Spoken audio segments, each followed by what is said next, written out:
The crystalline chamber of the Galactic Council hummed with the harmonized frequencies of 12 different species, each representative's bioluminescent patterns flickering in what humans had learned to recognize as barely concealed disdain. Admiral Corvex Thane stood at the central podium, his weathered face impassive as the Council's verdict echoed through the vast hall. The Terran Federation's application for military alliance status is declined, announced High Arbitrator Veltaran, her six-armed form undulating with practiced authority. The Velnathi were considered the epitome of strategic perfection, their battles won through mathematical precision and technological superiority that had dominated the galaxy for 3 millennia. Thane's jaw tightened imperceptibly.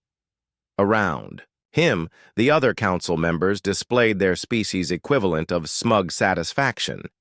The insectoid Krathari buzzed their approval, their hive-mind calculations having predicted human failure from the moment they'd arrived in council space. 50 years ago, the energy-based Luminari pulsed with condescending brightness, while the plant-like Verdanians rustled their approval in slow, deliberate waves. Your species shows enthusiasm, continued Veltaran, the word dripping with barely disguised contempt.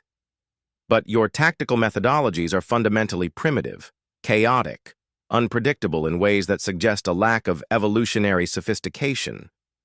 The record of humanity's recent conflicts played on the chamber's central display: guerrilla warfare on Proxima 7th, the asymmetric defense of the Luna colonies, the unconventional siege breaking at New Geneva. To human eyes, these were masterpieces of adaptive strategy. To the Council, they were the flailing of a species too underdeveloped to grasp proper military doctrine. Your reliance on individual initiative over collective coordination, buzzed Hive Prime Zekthara of the Krathari, demonstrates a critical flaw in cognitive evolution. True warfare requires the harmony of absolute unity. Thane had expected this.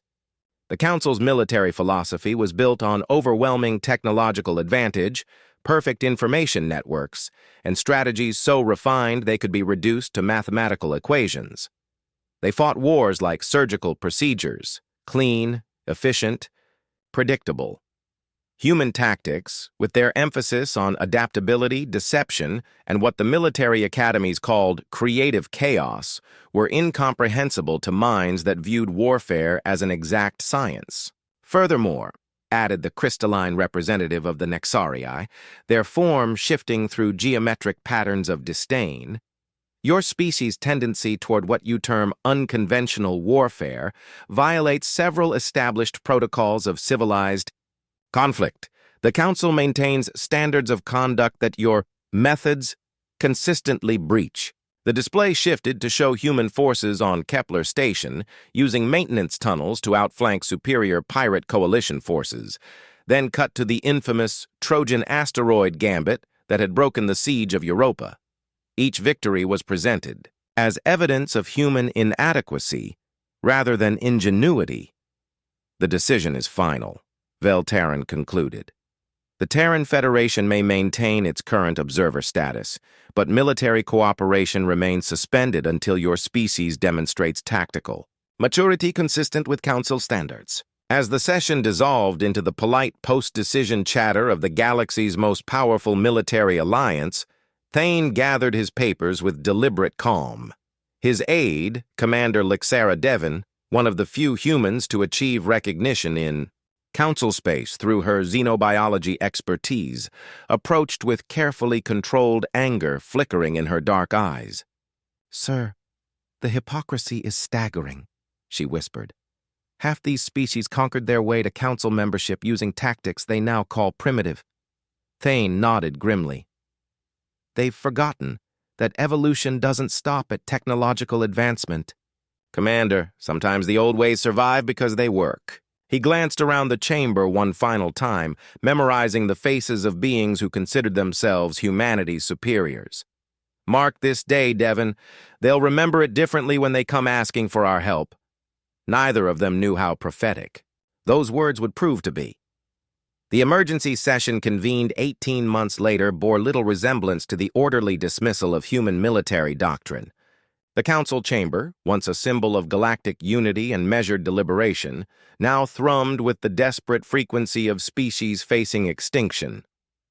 High Arbitrator Veltaran's normally composed six-armed form trembled as she activated the central display. The holographic star map materialized, showing the outer rim territories painted in spreading swaths of ominous crimson. Each red marker represented a fallen system, consumed by an enemy that had emerged from the dark void between. Galaxies with a hunger that defied all previous military understanding. The Vexhani swarm has claimed 17 systems in the past 4 months, Veltaran announced, her bioluminescent patterns flickering with barely controlled terror. Our conventional response strategies have achieved a success rate of 0.3%. Admiral Thane, relegated to the observer's gallery, watched as the galaxy's most sophisticated military minds grappled with their first taste of true helplessness. The Vexhani weren't just another territorial expansion force or resource-seeking empire. They were something far worse, a collective intelligence that consumed entire biospheres, converting organic and technological matter into extensions of their hive consciousness. The tactical displays showed the aftermath of the Council's perfect military responses. The Krathari had deployed their harmonized battle formations against the Vexhani on Rigel Prime, their hive mind calculating optimal firing solutions and troop movements with mathematical precision. The result? Complete annihilation in 4 hours and 37 minutes. The Vexhani had adapted to every tactical algorithm mid-battle, learning and countering faster than the Krathari could adjust. The luminary energy disruption fields proved equally ineffective, reported War Coordinator HFY, the energy being's usual radiant confidence dimmed to a sickly flicker. The swarm demonstrated unprecedented adaptive capabilities, incorporating our own weapons into their biotechnological matrix within moments of first contact. Hive Prime Zekthara's insectoid form clicked with agitation. Our predictive models cannot generate viable tactical solutions. The swarm operates outside all established parameters of logical warfare. They employ no discernible strategy, yet achieve complete tactical superiority through methods our algorithms cannot process. Commander Devon leaned forward in the observer section, her augmented hearing picking up the whispered conversations among council representatives. Words like impossible, incomprehensible, and chaotic echoed through the chamber, the same. Terms they had used to dismiss human military doctrine. The irony was not lost on Thane. The Council's greatest strength, their ability to reduce warfare to predictable mathematical models, had become their fatal weakness against an enemy that thrived on unpredictability. The Vexhani fought like a virus adapting to immune responses, constantly evolving, never employing the same tactic twice. Respected Council, interrupted General Kethvar of the militaristic Draknari, his scaled features rigid with desperate pride. Perhaps it is time to consider alternative approaches to this threat. The chamber fell silent. For a species that had built their galactic dominance on the assumption of tactical superiority, the admission was tantamount to acknowledging the failure of their entire civilization. Veltaran's patterns flickered through what humans had learned to recognize as deep contemplation. What alternatives do you propose, General? Kethvar's predatory gaze swept the chamber before settling on the observer's gallery. There is one military force in Council space that has consistently employed the kind of adaptive tactics that seem to confound our analytical models. The temperature in the chamber seemed to drop several degrees. Every representative understood the implication, but none wanted to be the first to voice it. The Terran Federation, dismissed. As primitive, excluded from military cooperation, relegated to observer status, suddenly represented the only tactical doctrine that might match the Vexhani's chaotic adaptability. The humans, whispered Hive Prime Zekthara, the words emerging like a confession of ultimate failure. Thane felt Devon's sharp intake of breath beside him. After 18 months of exile and condescension, the galaxy's most sophisticated military alliance was about to discover what humanity had learned in 10,000 years of warfare. Sometimes survival requires embracing the chaos rather than imposing order upon it. The storm had arrived, and only the primitives knew how to weather it. The private meeting chamber aboard the Council flagship Eternal Harmony felt more like a tribunal than a negotiation. Admiral Thane sat across from 5 of the galaxy's most powerful military leaders, their various bioluminescent patterns, energy fluctuations, and chemical signals all conveying the same message. This was the most humiliating moment in their species' respective histories. High Arbitrator Veltaran's 6 arms moved in careful, measured gestures, a Velnathi display of deep respect that would have been unthinkable 6 months earlier. Admiral Thane, the Council formally requests Terran Federation assistance in developing alternative tactical frameworks for addressing the Vexhani threat. The careful wording didn't fool anyone present. They weren't asking for assistance, they were begging to be taught the primitive methods they had so recently scorned. Thane leaned back in his chair, studying the beings who had dismissed human military doctrine as evolutionary inadequacy. Alternative tactical frameworks, he repeated slowly. Is that what we're calling it? General Kethvar's scaled hide flushed darker with barely controlled anger. The Draknari were warrior poets, their military traditions spanning millennia of honorable conquest. Having to request training from a species they considered tactically immature was like asking children to teach philosophy. Admiral, our conventional doctrines have proven insufficient against this enemy. Insufficient, Thane mused. Commander Devon, seated beside him, recognized the dangerous calm in her superior's voice. That's an interesting way to describe 17 fallen systems and 12 billion casualties. The silence that followed was deafening. War Coordinator BlackHFY's energy form flickered with what humans had learned to interpret as shame. We acknowledge that human tactical methodologies may possess relevant characteristics for combating an enemy that operates outside conventional parameters. Thane stood and walked to the chamber's viewing port, gazing out at the Council fleet arranged in perfect geometric formation, hundreds of ships positioned with mathematical precision, every vessel exactly where tactical doctrine dictated it should be. It was beautiful, elegant, and completely useless against an enemy that thrived on unpredictability.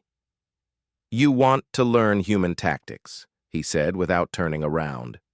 But you don't understand what that means. It's not just different weapons or formations. It's a completely different philosophy of warfare.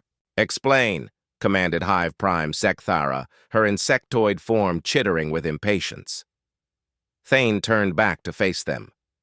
Your species fight wars like chess matches. Every move calculated, every outcome predicted, every variable controlled. Humans fight wars like a jazz improvisation. The confused bioluminescent patterns around the table suggested his metaphor had failed to translate. Devon stepped forward. What the Admiral means is that human tactics emphasize adaptation over prediction. We don't try to control every variable. We prepare to exploit the chaos when variables inevitably spin out of control. This is why your formations failed against the Vexhani, Thane continued. You deployed perfect tactical solutions to predictable scenarios. But the swarm doesn't follow your rules. They adapt faster than your algorithms can calculate responses. Veltaran's patterns flickered through rapid emotional states. Then teach us.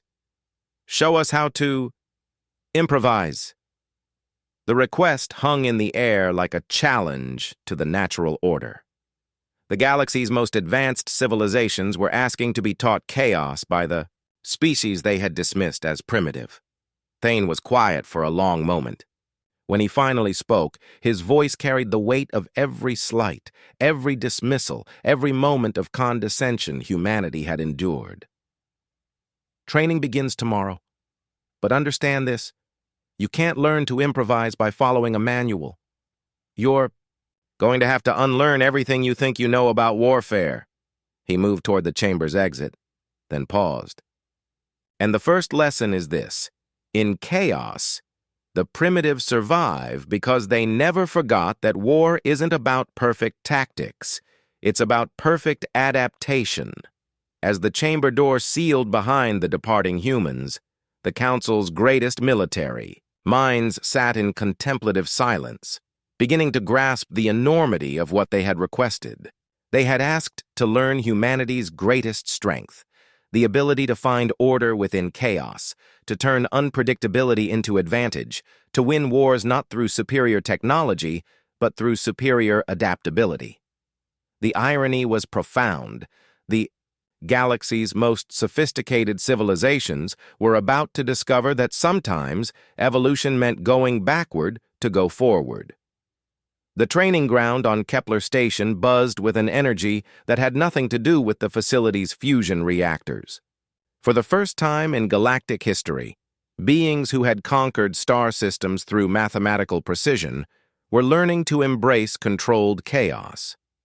Admiral Thine stood before a mixed group of the galaxy's elite military officers, Velnathi, strategists whose six-armed forms usually moved in perfect synchronization, Krathari hive mind fragments accustomed to instant collective decision-making, Luminari energy beings who fought through pure calculated force projection. All of them looked distinctly uncomfortable in the cramped, deliberately chaotic environment of Human Training Complex 7. "Forget everything you know about optimal positioning," Thane announced, his voice echoing off walls deliberately designed with irregular surfaces and unpredictable acoustics. "Today we're learning the first principle of human warfare. There is no perfect position." Sub-Commander Krixtal of the Velnathi raised 4 of her 6 arms in the gesture humans had learned meant confused protest. "Admiral, this contradicts fundamental strategic principles. Optimal positioning maximizes force projection while minimizing vulnerability exposure." "Exactly," replied Commander Devon, stepping forward with a holographic display showing the disaster at Rigel Prime. "Your forces were optimally positioned when the Vex Hani hit them. Perfect spacing, calculated fields of fire, textbook defensive formations. How long did they last?" The Velnathi's bioluminescent patterns dimmed with shame. 4 hours, 37 minutes. "Because optimal positioning only works when your enemy follows the same rules," Thane continued. He activated a different display showing human forces during the Luna colony defense. "Look at this formation. By your standards, it's completely wrong.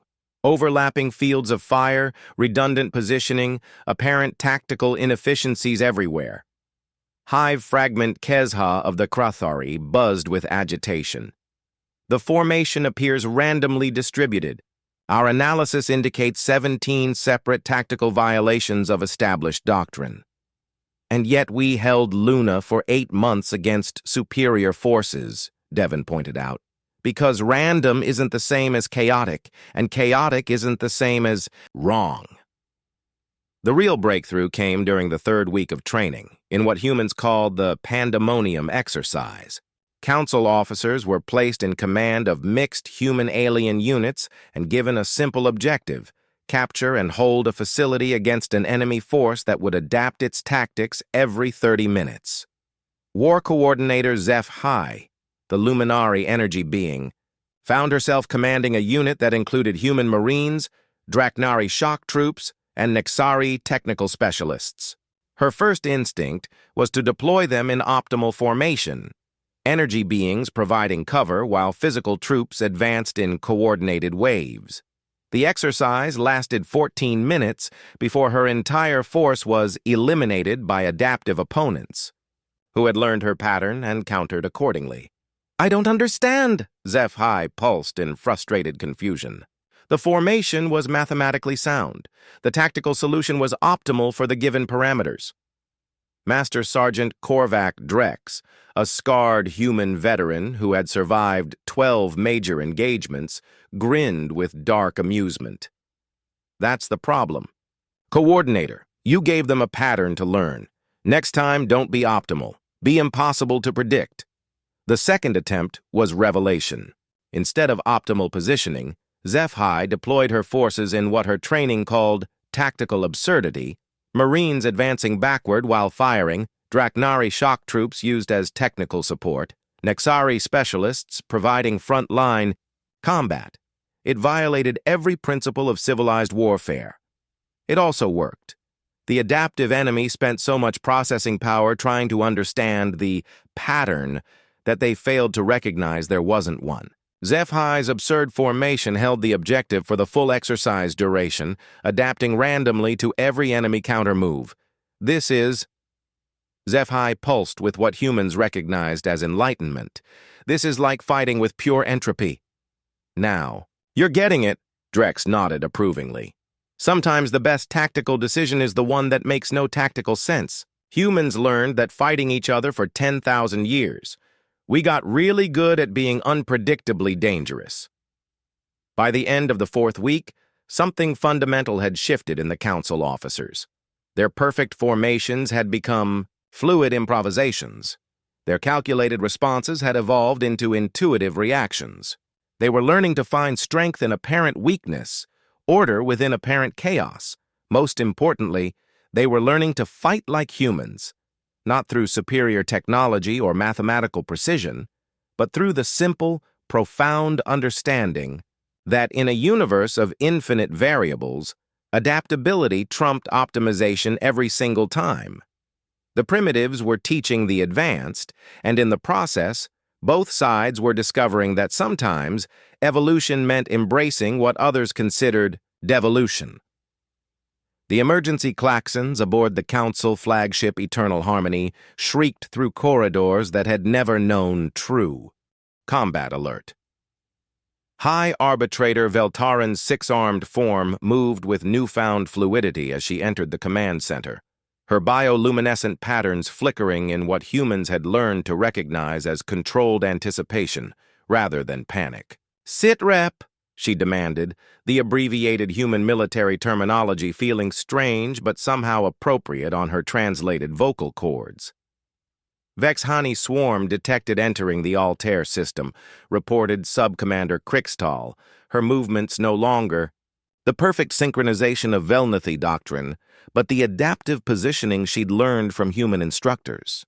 Estimated strength, 2,000 bioships, Class 7 consumption pattern.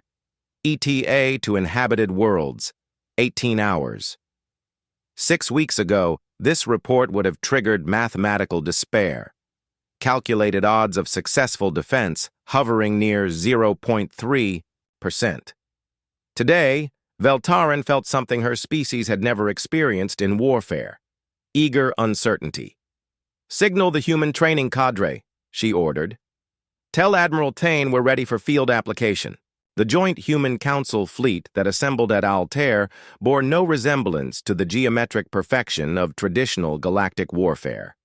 Ships were positioned in what appeared to be random clusters, their formations shifting constantly, with no discernible pattern. To any traditional military observer, it looked like tactical chaos. Admiral Thane, commanding from the modified human cruiser Rebel's Gambit, smiled grimly as he watched his former students deploy their forces. "Think they're ready, Commander?" Devon studied the displays, showing council ships moving in the fluid, unpredictable patterns they'd spent 6 weeks learning. "They're certainly not the same beings who dismissed us as primitive. Whether they're ready?" She shrugged in the universal gesture of human uncertainty. "That's what we're here to find out." The Vexhani swarm emerged from hyperspace like a living tide of destruction, their bioships immediately beginning the adaptive analysis that had led to 17 previous victories. Hive consciousness probes reached out, analyzing enemy formations, calculating optimal response patterns, preparing to counter the mathematical precision they had learned to expect from council forces. Instead, they found chaos. War Coordinator HFY's energy-being consciousness guided her luminary ships in a pattern that defied analysis, sometimes clustering for concentrated firepower, sometimes dispersing randomly, occasionally executing maneuvers that accomplished nothing except confusing enemy predictive algorithms. Her human advisor, Master Sergeant Drex, watched approvingly as she violated every principle of energy warfare doctrine. "Beautiful," he muttered. "You're fighting like entropy with purpose. The BlackHFY adaptive algorithms designed to counter logical tactical responses began processing infinite calculations, trying to understand formations that followed no logic. While their hive consciousness was trapped in analysis paralysis, the council forces struck, but not with the overwhelming technological superiority that had defined galactic warfare for millennia. Instead, they fought with human-inspired improvisation. Hive Fragment Kezha commanded her Krithari vessels in assault patterns that changed mid-battle, adapting not to enemy responses, but to random intervals that prevented the swarm from establishing counter patterns. General Kethvar's Draknari ships engaged in what his warrior poet culture would have called tactical poetry, movements that prioritized unpredictability over efficiency, beauty over optimization. His vessels danced through the battle space like predators playing with their prey, each maneuver designed not just to inflict damage, but to confuse enemy learning algorithms. The breakthrough moment came when Sub-Commander Krixtal, facing a BlackHFY bioship that had adapted to counter her weapon systems, made a decision that would have been unthinkable 6 weeks earlier. Instead of switching to backup weapons or adjusting firing patterns, she rammed her ship directly into the enemy vessel while her crew evacuated to support craft. It was tactically absurd. It violated every principle of resource preservation and strategic thinking. It also worked perfectly, destroying a bioship that had been processing defensive calculations for ramming scenarios that mathematical doctrine declared impossible. Did she just? Thane stared at the tactical display in amazement. Commit tactical suicide to achieve tactical victory, Devon finished. She's learned to think like a human. The battle lasted 4 hours. 4 hours of chaotic, unpredictable, gloriously irrational warfare that left the BlackHFY swarm in complete disarray. Adaptive algorithms designed to counter logical responses were useless against opponents who had learned to weaponize illogic itself. When the last bioship dissolved under concentrated fire from ships positioned in formations that made no mathematical sense, the aftermath silence was profound. For the first time since the swarm had emerged from the void, a council force had achieved complete victory. High Arbitrator Veltaran's communication reached Admiral Thane on a channel that carried the harmonic frequencies of a dozen species, all expressing the same sentiment in their various forms: gratitude, respect, and the dawning understanding that they had just witnessed the evolution of galactic warfare itself. The primitives had taught the advanced how to win wars, and in doing so, had proven that sometimes the most sophisticated response to complexity is elegant simplicity. Adapt, improvise, and never let your enemy predict what impossibility you'll attempt next. The Galactic Council chambers had undergone a transformation that reflected more than mere architectural renovation. Where once crystalline walls had projected perfect geometric patterns of order and hierarchy, now dynamic holo displays showed constantly shifting tactical scenarios, each one deliberately designed to resist pattern recognition. The chamber itself had been redesigned according to human principles, purposeful irregularity that encouraged adaptive thinking over ritualized procedure. High Arbitrator Veltaran stood before the assembled council, her six-armed form moving with the fluid unpredictability she had learned from human instructors. The formal presentation she was about to deliver would have been unthinkable 2 years earlier, when the galaxy's most sophisticated civilizations had dismissed human tactics as primitive chaos. "Esteemed representatives," she began, her bioluminescent patterns cycling through frequencies that deliberately avoided the traditional harmonic sequences of formal address. "Today we officially adopt Resolution 2847, the integration of adaptive tactical doctrine into Council military framework." The assembled beings represented 12 species that had ruled the galaxy through technological superiority and mathematical precision for over 3 millennia. Today, they were voting to embrace the warfare principles of the species they had once relegated to observer status. Admiral Thane, no longer confined to the observer gallery but seated at the primary strategic advisory position, watched the proceedings with the satisfaction of vindication tempered by the gravity of necessity. The Vexhani swarm had been defeated at Altair, but intelligence reports suggested they were merely the advance force of something far larger emerging from the galactic void. "The success at Altair demonstrated conclusively," continued Velterran, "that traditional tactical frameworks are insufficient against enemies that operate outside conventional parameters. Human-developed adaptive doctrine provides the strategic flexibility necessary to counter opponents who thrive on unpredictability." War Coordinator. Zeph-High's energy form pulsed with what humans had learned to recognize as eager agreement. Her luminary ships had performed maneuvers at Altair that would have been considered impossible under previous doctrine.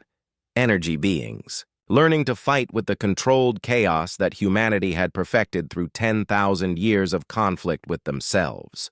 "The new doctrine establishes 3 core principles," Velterran announced as the central display activated, showing tactical scenarios that deliberately violated every traditional rule of engagement.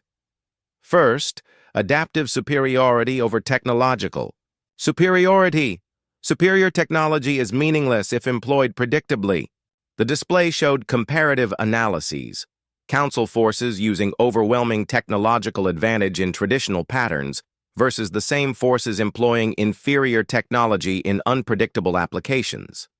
In every scenario, adaptive deployment achieved superior results despite technological disadvantage. Second, tactical fluidity over strategic rigidity. Battle plans must be frameworks for improvisation, not scripts for execution. Hive Fragment Kezha's insectoid form chittered approval. Her Krathari vessels had learned to operate as semi-independent units rather than perfect hive-mind synchronization, each ship capable of tactical decisions that contributed to overall strategy without requiring constant collective calculation. Third, embracing uncertainty over eliminating variables. Some degree of chaos is not a tactical problem to be solved, but a strategic resource to be exploited. This principle had been the most difficult for Council species to accept. Beings who had built galactic dominance on the foundation of controlling every possible variable were learning to find strength in deliberately introducing uncontrolled elements into their battle plans. General Kethvar rose from his position, his scaled Draknari features displaying what humans recognized as warrior's pride tempered by hard-earned wisdom. "Admiral Thane, the Council formally requests that the Terran Federation assume primary responsibility for tactical doctrine development and training implementation across all member species." The request represented a complete reversal of the military hierarchy that had existed for millennia. The species dismissed as tactically primitive were being asked to lead the galaxy's military evolution. Thane stood slowly, acknowledging the weight of the moment. The Terran Federation accepts this responsibility with the understanding that true adaptive doctrine cannot be imposed from above. Each species must learn to improvise within their own cultural and biological parameters. Commander Devon stepped forward, activating a new display that showed training schedules and integration timelines. Human tactical advisors will be embedded with all Council fleets, but the goal is not to make alien species fight like humans. The goal is to teach each species to fight like themselves, only better. The distinction was crucial. Velnathi's six-armed coordination could be adapted for fluid repositioning rather than rigid formation maintenance. Krathari hive consciousness could enable distributed decision-making rather than centralized control. Luminary energy projection could become unpredictable force application rather than calculated bombardment. As the formal vote was recorded, unanimous approval across all 12 species, Admiral Thane reflected on the profound irony of the Black HFY moment. Humanity had spent 50 years seeking acceptance into the galaxy's military elite. Instead, they had become its teachers, showing advanced civilizations that sometimes evolution meant learning from those you considered less evolved. The galaxy was about to discover what humans had always known. In a universe of infinite complexity, the most sophisticated response was often the simplest: adapt or die, and never let your enemy predict how you plan to survive. 5 years after the Council had dismissed human tactics as primitive, Admiral Corvex Thane stood in the transformed war room of the Galactic Command Station orbiting Vega Prime, watching real-time feeds from 17 different battlefronts. The holographic displays showed scenes that would have been unimaginable under the old doctrine. Council fleets moving in patterns that seemed chaotic to untrained eyes, but represented the evolution of warfare itself. The second wave of the BlackHFY had emerged from the void 3 months earlier, a force 10 times larger than the original swarm, led by entities that had learned from their predecessors' defeat. They had adapted their own adaptive capabilities, creating hybrid biomechanical constructs designed to counter the unpredictable tactics that had defeated them at Altair. But the galaxy had evolved too. Status report, Thane requested, his voice carrying across a command center where beings from 12 different species worked in the fluid coordination that human doctrine had taught them. Sub-Commander Krixtal, now bearing the scars of 7 major engagements, moved her 6 arms in the smooth, unpredictable patterns that had replaced rigid Velnathi synchronization. Rimward sectors report successful containment using Protocol Chaos 7. The BlackHFY adaptation algorithms are still processing counter-responses when our forces shift to entirely different tactical frameworks. War Coordinator Zeph High's energy form pulsed with satisfaction as she reported from the Polaris front. Luminary battle groups executed the impossible maneuver successfully. Enemy bioships spent 14 minutes calculating responses to energy projections that defied their understanding of physics. We destroyed 3 hive nodes during their analysis paralysis. The impossible maneuver had become legendary. Energy, beings learning to project force in ways that violated their own species' understanding of efficient energy distribution. It was tactically wasteful, strategically questionable, and devastatingly effective against enemies who expected logical force application. Hive Fragment Kezha's report from the Centauri engagement carried the chittering enthusiasm of a Krathari, who had learned to fight as individuals while maintaining collective awareness. Human-advised distributed tactics achieved 93% effectiveness. BlackHFY counter-adaptation failed because they could not process 12 different tactical approaches being employed simultaneously by the same force.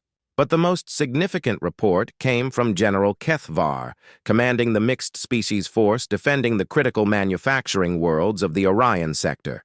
His scaled features displayed the expression humans had learned meant predatory satisfaction, as he delivered news that would reshape galactic understanding of warfare. "Admiral, we have achieved something unprecedented," Kethvar announced. "The BlackHFY have begun employing human-derived tactics against Council forces." The implications hit the command center like a shockwave. Commander Devon, now serving as Thane's chief tactical advisor, leaned forward with intense focus. "Explain." "They have observed our adaptive doctrine and begun incorporating unpredictable elements into their own strategies," Kethvar continued. "Bioships executing maneuvers that serve no apparent tactical purpose except to confuse our predictive algorithms. Swarm formations that deliberately introduce inefficiencies to prevent pattern recognition." Thane felt a grim smile cross his weathered features.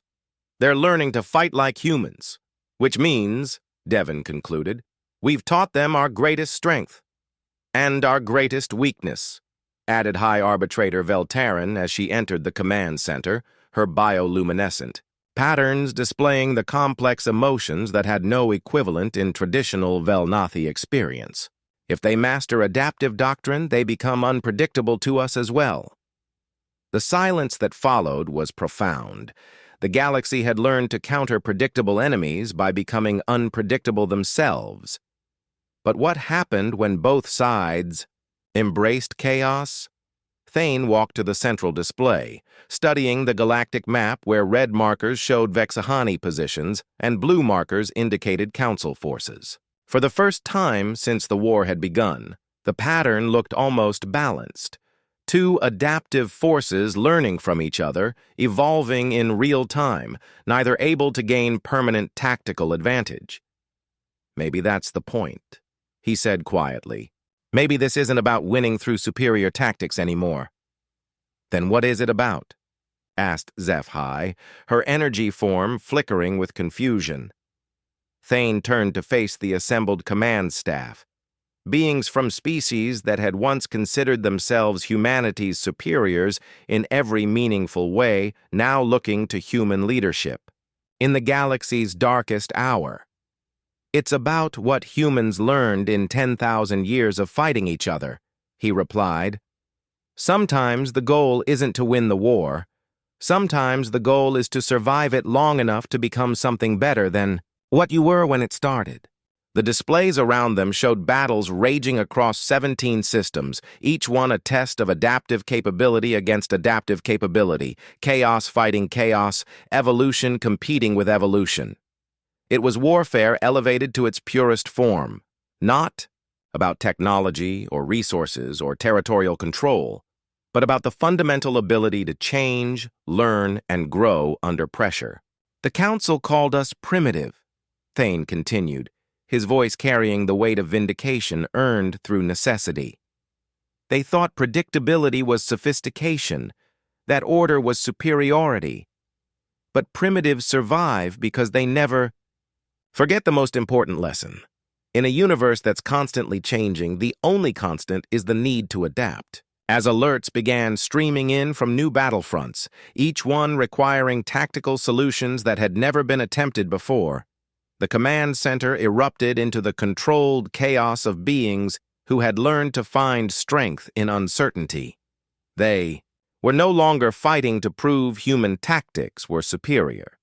They were fighting to prove that evolution never stopped, that sophistication meant embracing rather than eliminating the unknown. The legend had been born not in humanity's victory, over the Council's dismissal, but in the galaxy's transformation into something that transcended both primitive and advanced, a civilization that had learned to thrive in chaos, to find order within disorder, and to understand that true tactical superiority came not from being unpredictable to your enemies, but from being adaptable enough to remain yourself, no matter how much you had to change to survive. In the end, the galaxy discovered that the most primitive truth was also the most advanced. Evolution never stops. Adaptation never ends. And those who embrace chaos are the ones who shape the future.